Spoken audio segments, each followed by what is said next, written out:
Hello दोस्तों, नमस्कार। मैं प्रतिभा पांडे स्वागत करती हूँ आपके अपने यूट्यूब चैनल स्टोरी जोन प्रतिभा में। तो दोस्तों, आज हम आपके लिए लाए हैं मोटिवेशनल कहानी 4 बेलग्राम घोड़े। ये कहानी एक मोटिवेशनल कहानी है। अगर दोस्तों आपको अच्छी लगेगी तो प्लीज़ हमें कमेंट में बताना मत भूलिएगा, और हमारे चैनल को लाइक शेयर सब्सक्राइब करना तो बिल्कुल मत भूलिएगा। तो चलिए दोस्तों, शुरू करते हैं हम आपके लिए 4 बेलग्राम घोड़े।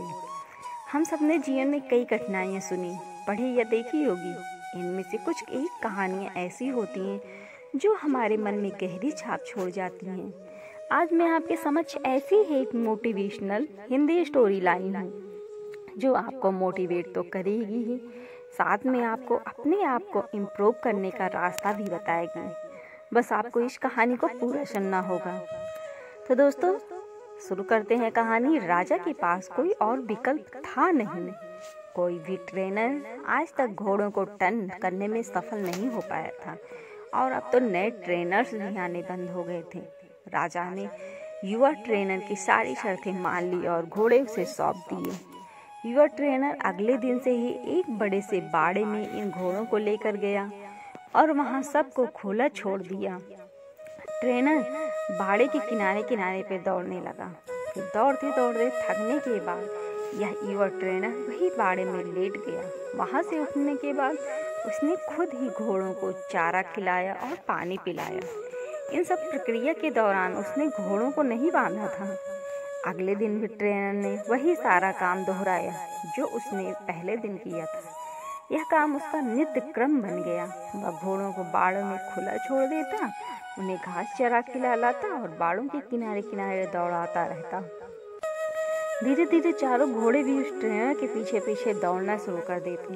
घोड़ों को लगने लगा कि ट्रेनर उनका दोस्त है, उनसे प्यार करता है। सारे घोड़े ट्रेनर के साथ बहुत ही सहज महसूस करने लगे। कुछ महीने बीतने के बाद एक दिन राजा अपने घोड़ों की खबर लेने के लिए, यह देखने के लिए कि ट्रेनिंग कैसी चल रही है, बाड़े में आया। राजा ये सब देखकर खुश हो गया कि सारे घोड़े ट्रेनर के पीछे पीछे दौड़ रहे थे। राजा को अब यकीन हो गया कि यह ट्रेनर ही उसके घोड़े को ट्रेन कर सकता है। राजा खुशी खुशी वहां से चला गया। देखते ही देखते 1 साल बीत गया। तब जाकर युवा ट्रेनर ने राजा को संदेश भिजवाया कि घोड़े पूरी तरह ट्रेंड हो चुके हैं, सो राजा एक बार आकर देख ले।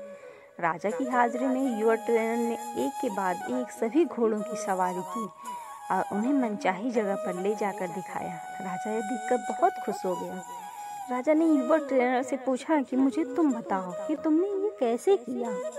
युवा ट्रेनर ने राजा को सारी बात समझाते हुए कहा, मैंने सबसे पहले इन घोड़ों को अपना महसूस कराया। इनके साथ रहकर मैंने इनको आज़ाद करके यह जताया कि मैं इनका दोस्त हूँ और मैं इनसे प्यार करता हूँ। फिर मैंने इनको खाना और पानी देकर उनके और करीब हो जाने की कोशिश की। इनके साथ खेलकर इन्हें सिखाने की कोशिश की। इस तरह धीरे धीरे यह मुझे अपनी करीब आने देने लगे, अपनी पेट पर बैठने देते। और फिर एक दिन ऐसा भी आया जब मुझे यह पीठ पर बिठाकर दौड़ने लगे। राजा ने युवा ट्रेनर की समझदारी की प्रशंसा की, उसे वादे के अनुसार लाखों सोना मुहावरे दी और साथ में हमेशा के लिए इन चारों घोड़ों की देखभाल करने की नौकरी भी दे दी। दोस्तों, कहानी तो बहुत ही मज़ेदार और रोचक है, मगर इसका जो सारांश है बहुत ही गहरा है। अगर मनुष्य के जीवन के साथ इन 4 घोड़ों की तुलना की जाए तो ये 4 घोड़े होंगे चिंता, गुस्सा, घमंड और लालच। और मनुष्य की बुद्धि को हम युवा ट्रेनर की तरह देख सकते हैं। जिस तरह से युवा ट्रेनर ने समय लेकर समझदारी से धीरे धीरे चारों बदमाश घोड़ों पर काबू पाया, उसी तरह कोई भी मनुष्य अपने जीवन के सबसे बदमाश घोड़े यानी कि चिंता, क्रोध, घमंड और लालच पर काबू पा सकता है। पहला अप्रशिक्षित घोड़ा जो कि चिंता है।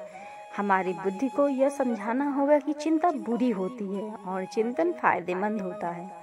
चिंता किसी भी समस्या का हल नहीं होता। हाँ, चिंतन से हमें नए रास्ते जरूर दिखाई देते हैं। दूसरा दंड घोड़ा है क्रोध। दोस्तों, कभी कभी जीवन में क्रोध करना आवश्यक होता है। कभी कभी ऐसी परिस्थितियाँ आती हैं जब आपका हाथ कोई मार रहा हो या बेवजह आप पर जुल्म कर रहा हो। तब क्रोध करना कोई बुरी बात नहीं है, मगर क्रोध कब करना है, कैसे करना है, कितना करना है, किस पर करना है, इन सब की लगाम अपने हाथों पे रखना बहुत ज़रूरी है। और तीसरा है उद्दंड घोड़ा। लालच। लालच ज्ञान पाने की तो अच्छी है, लालच अज्ञानता ही की तो बुरी है। लालच धन मेहनत से प्राप्त करने की ही तो अच्छी है, लालच बिना मेहनत के गलत तरीके से धन प्राप्त करने की ही तो बुरी है। चौथा और आखिरी उद्दंड घोड़ा। घमंड में यह काम कर सकता है, इसे गर्व कहेंगे और सिर्फ मैं ही इस काम को कर सकता हूँ, यह घमंड होता है। बस यही सारे फर्क बुद्धि रूपी ट्रेनर से इन उद्दंड घोड़ों को समझाना होगा कि आपके यह चारों बदमाश घोड़े भी देखिए कैसे कंट्रोल में आते हैं।